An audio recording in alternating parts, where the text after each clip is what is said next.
Bonjour, voilà, donc ce cours-là est dédié à la synthèse des molécules en chimie organique.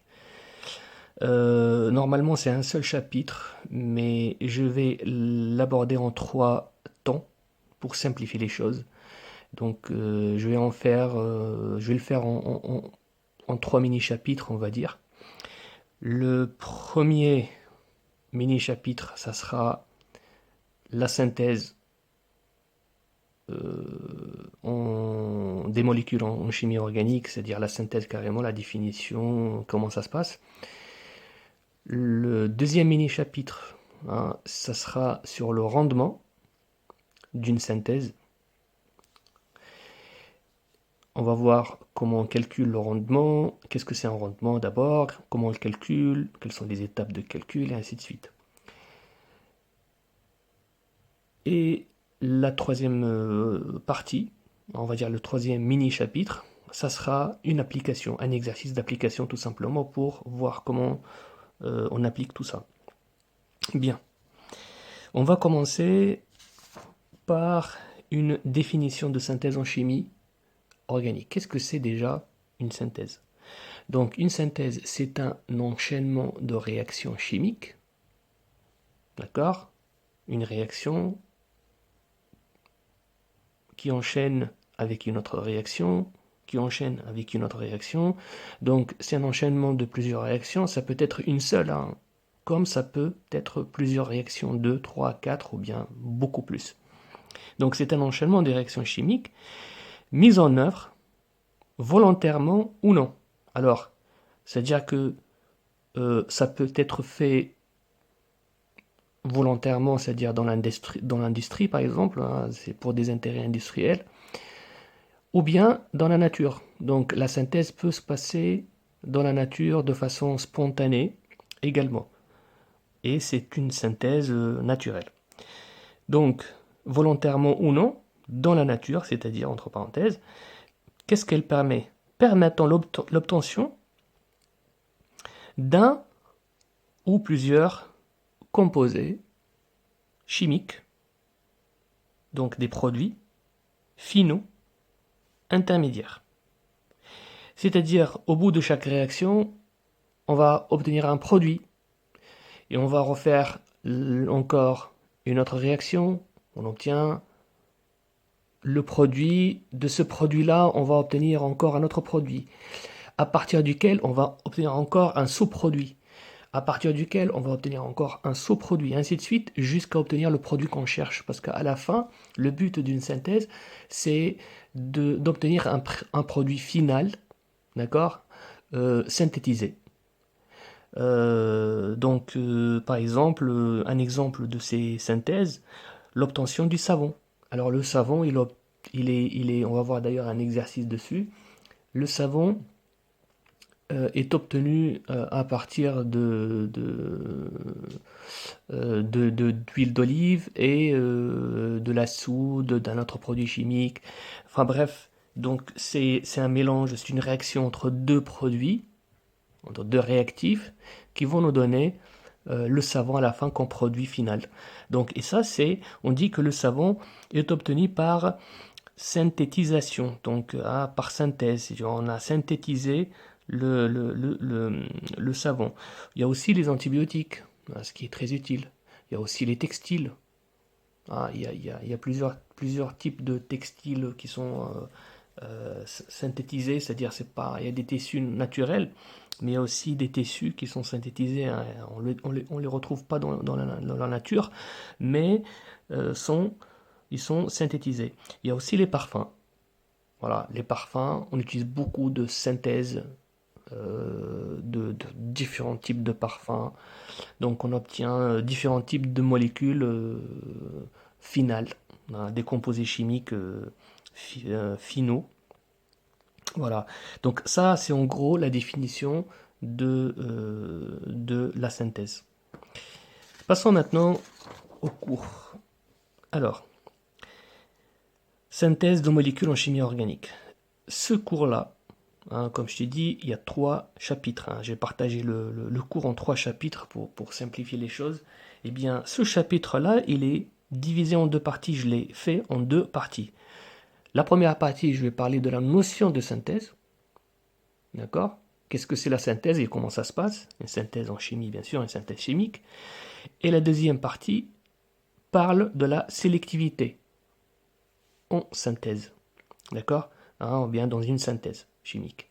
Donc, on va voir après ce que c'est une sélectivité. Alors, pour la synthèse, pour les synthèses organiques. Une synthèse organique se fait en plusieurs étapes. Alors, essayez de retenir ces étapes-là et essayez de retenir tout ce qu'on va voir là maintenant, parce que c'est très important pour comprendre le principe d'une synthèse chimique et pour pouvoir répondre aux questions de cours et faire les exercices, faire les schémas. Donc, essayez de suivre et de retenir ces étapes. Alors, une synthèse organique, elle suit plusieurs étapes. Alors, il y a l'avant-synthèse et après la synthèse. Donc, avant la synthèse, qu'est-ce qu'il faut faire? Et après la synthèse, donc, plutôt pas après la synthèse, pardon. Il y a le avant et le après. Donc, avant de commencer la synthèse et après avoir commencé l'opération de synthèse, donc les réactions de synthèse. Donc, on va dire que la première étape, c'est le avant la réaction. Donc, avant la réaction chimique qui va nous donner la synthèse d'une molécule.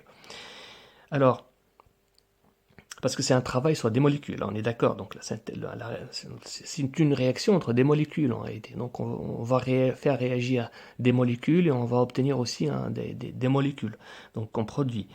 Donc, la première étape, je l'ai appelée avant la réaction. D'accord? Ça, c'est la première étape. Ici, on regarde la première chose, la nature et la quantité des réactifs. Donc, on va choisir, on va regarder la nature et la quantité des réactifs. Pas choisir, on va regarder. C'est-à-dire, la nature, quoi comme réactif? On a quoi? Qu'est-ce qu'on va utiliser comme réactif?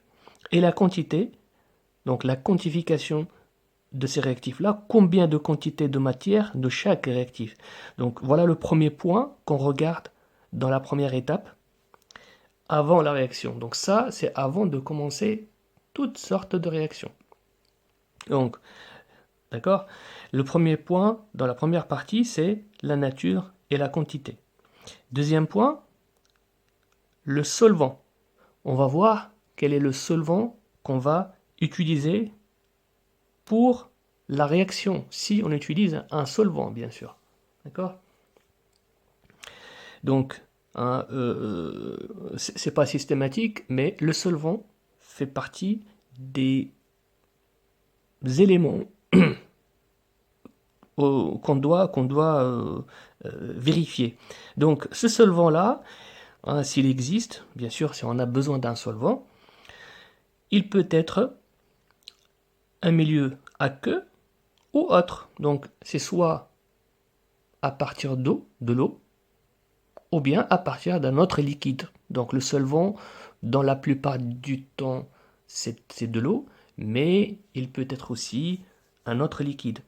Cela dépend de la nature des réactifs. Alors, ça veut dire quoi? Ça veut dire qu'il y a des réactifs qui vont se dissoudre dans l'eau, d'autres ne sont pas solubles dans l'eau. Donc, on va utiliser d'autres solvants, d'autres types de solvants. Voilà pourquoi cela dépend des réactifs. Ensuite, le catalyseur. C'est le troisième point. Donc, le premier point, c'est la nature et la quantité. Donc, deuxième point, c'est le solvant. Troisième point, c'est le catalyseur. Alors, le catalyseur, son rôle, c'est l'accélération de la réaction.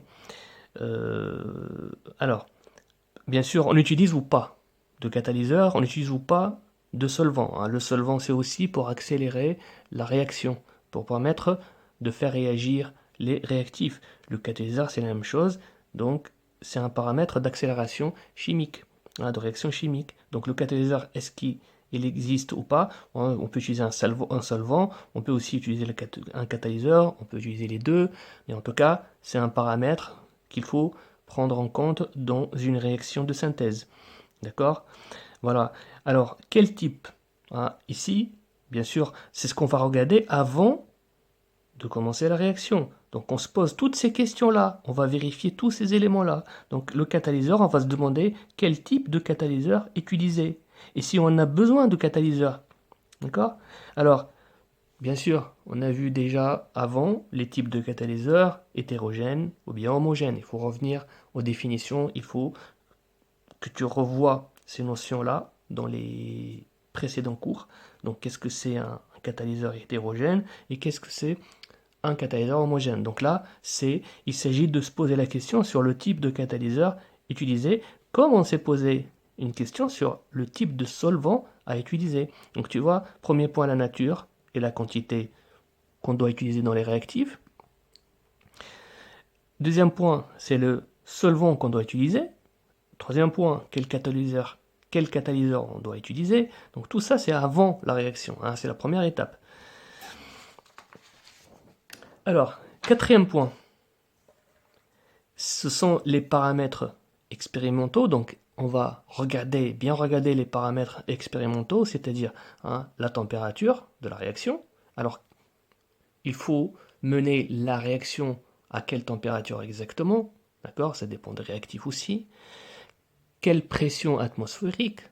Est-ce que ça dépend aussi de réactifs? Quelle est la pression qu'il faut imposer à la réaction pour que tout ça se passe comme on veut? Et quel est le temps estimé de la réaction pour que justement le résultat soit optimal? Donc tout ça, ce sont des paramètres très importants à prendre en compte pendant la réaction. Et tout ça, on doit le décider avant la réaction. Donc tout ce qu'on vient de voir là, tous ces points-là, il faut les décider, il faut les vérifier avant la réaction. C'est pour ça que cette première étape, je l'appelle avant la réaction. C'est l'étape d'avant la réaction, avant la synthèse. Et ensuite, le coût de la synthèse. Donc, bien sûr, ça, c'est un paramètre industriel. Le coût de la synthèse, ça, c'est pour les industriels. Ils vont étudier le coût. Est-ce que c'est cher? Quel est le mieux? Qu'est-ce qu'il faut changer pour que le coût de la synthèse soit le plus rentable possible, ainsi de suite. Bon, ça, c'est un paramètre industriel. Bien. Alors, une fois on a réussi tous ces éléments, tous ces éléments, on passe à la deuxième étape. Donc, du moment qu'on a réussi à étudier et à vérifier tous ces éléments-là, d'accord, qui sont nécessaires à la réaction pour passer à la deuxième étape, eh bien, on commence la deuxième étape. C'est quoi la deuxième étape? C'est la réaction et mélange réactionnel. Donc, dans une réaction de synthèse, on utilise le chauffage à reflux. Alors, deuxième étape, c'est la réaction en elle-même. D'accord? La réaction et le mélange réactionnel. Alors, une petite remarque ici, c'est que pendant cette réaction, la méthode utilisée pour faire une synthèse chimique, c'est le chauffage à reflux. C'est une information, un paramètre à retenir absolument. Donc il faut savoir que pendant une réaction de synthèse, on utilise le chauffage à reflux. Pourquoi utiliser le chauffage à reflux? Pour deux raisons. Alors, le chauffage à reflux permet d'augmenter la température. Donc, il permet d'augmenter la température, donc accélérer la réaction, et il permet aussi d'éviter les pertes des réactifs et des produits. Avec un chauffage à reflux, on récupère tous les réactifs. À la fin de la réaction, on récupère tout, autant les réactifs que les produits.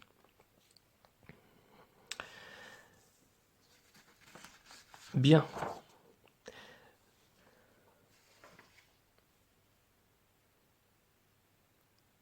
Alors, voilà un schéma d'un chauffage à reflux à retenir absolument par cœur. Il faut savoir reproduire ce schéma-là.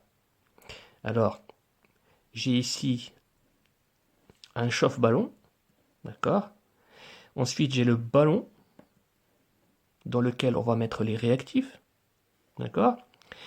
J'ai le réfrigérant à eau qui va permettre de refroidir, refroidir la vapeur d'eau. On a une entrée froide et la sortie, donc entrée et sortie. Donc ce chauffage à reflux permet de récupérer à la fin tous les réactifs et les produits qu'on a utilisés. Bon, tu dois retenir ce schéma-là absolument par cœur. Donc, tu dois savoir le reproduire. D'accord? Bien. Alors, ça, c'est la deuxième étape. Hein, la deuxième étape, on a dit, c'est réaction et mélange réactionnel. Voilà. Qu'est-ce qu'on va utiliser comme voilà, mélange? Comment on va. Donc, on doit utiliser le chauffage à reflux pour deux raisons. Donc, la température, hein, il fait augmenter la température et il évite les pertes des réactifs et des produits. Ensuite, troisième étape,